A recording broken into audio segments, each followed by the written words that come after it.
Um, Whoops. Okay. Um, so I'll start with I'm just going to go down my list. The standard deviation is 0.35.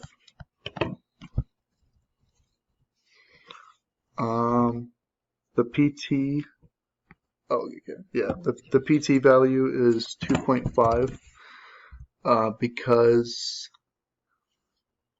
we're using an interstate highway, so you would use 2.5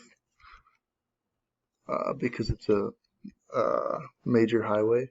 The EC value is right there, 4 million. So 4e to the 6th. The SC value is 500, and that's right there. The ZR is the deviation, and I got that from this chart, and it wanted 90% reliability, so negative 1.282. The CD value, the drainage coefficient, is going to be right here. I have to go to page 581.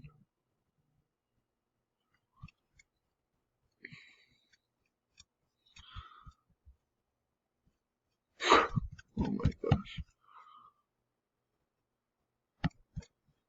Almost there.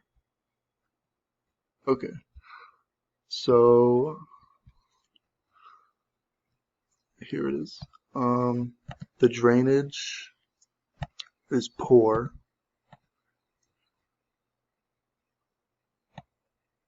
That's this one.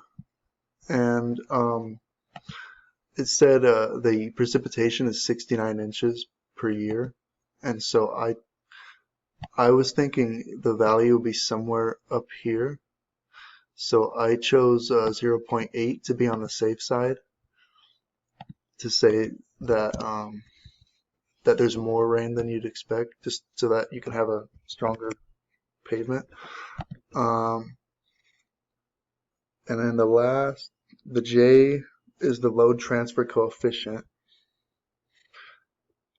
and that was from, I believe where is it? Oh, okay, right here.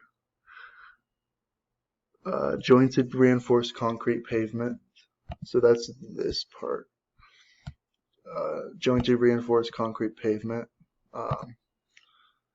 with asphalt. So it's going to be that value. And then the K value is the effective modulus of subgrade reaction. That's 100 PCI. And then I put this here just so that I knew what I needed to get, 8 million. And then, so now, oh, I can't reach it. This is in my way. Okay.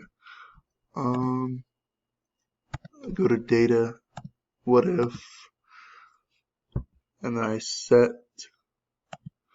this cell to 8 million.